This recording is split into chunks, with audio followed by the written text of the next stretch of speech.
চলো তোমাদের সাথে শেয়ার করি এগ চিলির রেসিপি। এর আগে আমি অনেকবার চিলি চিকেন বানিয়েছি, কিন্তু এগ চিলি কখনো বানাইনি, তো এটা প্রথমবার বানাতে চলেছি। তো আমার কাছে ছিল 5খানা ডিম। ডিমগুলোকে ভালো করে সেদ্ধ করে নেওয়ার পর 4 যোগ্য করে আমি কেটে নিয়েছিলাম, দিয়ে সবকটা ডিম রেডি করে নিয়েছি। এরপর আমি চলে যাচ্ছি পেঁয়াজ কাটতে। আমার ঘরেতে ক্যাপসিকাম ছিল না, তাই জন্য আমি বড় বড় 3টে পেঁয়াজ নিয়ে নিয়েছিলাম। দিয়ে বটি দিয়ে পেঁয়াজের ভালো করে খোলাগুলো ছাড়িয়ে পেঁয়াজটাকে ধুয়ে তারপরে 4 চৌকো করে কেটে এইভাবে হাতে করে একটা একটা করে খোলাগুলোকে ছাড়িয়ে নিচ্ছিলাম। সবসময় মনে রাখতে হবে চিলি চিকেন বা এগ চিলি বানাতে গেলে পেঁয়াজ বা ক্যাপসিকামগুলো একটু বড় বড় করেই রাখতে হয়। আমি এর আগে চিলি চিকেন বানিয়েছি, কিন্তু সবসময় তো ঘরে চিকেন থাকে না বলো, কিন্তু ডিমটা প্রায়ই ঘরেতে সবসময় রাখা থাকে। তাই জন্য কখনো ইচ্ছে হলে এগ চিলি এইভাবে বানানোই যায়, তাই জন্য এটাও একবার বানিয়ে ট্রাই করে দেখে রাখলাম।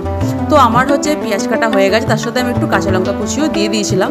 এরপর আমি ব্যাটারের জন্য সব কিছু রেডি করছি। তো আমি দিয়ে দিয়েছিলাম 2 চামচে ময়দা, 2 চামচে কর্নফ্লাওয়ার আর আদা রসুনের পেস্ট, নুন, হলুদ আর গোলমরিচের গুঁড়ো দিয়ে জল দিয়ে ব্যাটারটাকে রেডি করব। খুব যেন ঘন না হয়, খুব যেন পাতলা না হয়, আর ভেতরে যেন লাম্পস না থাকে। তাই জন্য ভালো করে জল দিয়ে দিয়ে ফেটিয়ে ফেটিয়ে রেডি করবে। খুব বেশি জল যেন দিয়ে দেবে না একবারে। তো আমি এইভাবে ফেটিয়ে ফেটিয়ে রেডি করছিলাম। তারপরে আমি গ্যাসটা চালু করে দিলাম, দিয়ে তারপরে কড়াটা বসিয়ে দিলাম, দিয়ে দিলাম পরিমাণ মতন তেল, দিয়ে তেলটাকে গরম হতে দিলাম। তেলটা গরম হয়ে যাওয়ার পর আমি ডিমগুলোকে একটা একটা করে নিয়ে ব্যাটারটার মধ্যে চুবিয়ে এইভাবে একটা একটা করে তেলের মধ্যে ছেড়ে দিলাম। তেলের মধ্যে ছেড়ে দিয়ে ভালো করে উল্টে পিল্টে করে তোমাদেরকে ভালো করে ভেজে নিতে হবে। ভেজে নেওয়ার পর একটা একটা করে এইভাবে তুলে নেবে, তুলে নিয়ে সরিয়ে রাখবে।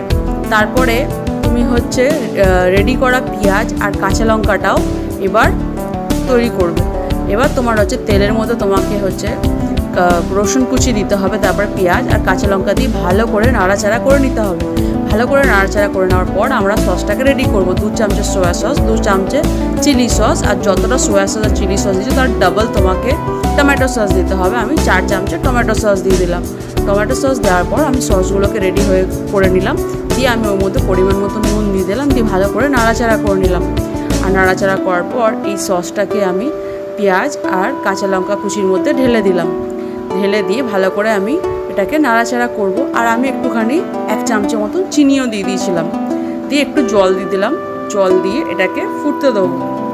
তারপরে আমি কর্নফ্লাওয়ার একটা বাটির মধ্যে গুলে নিলাম।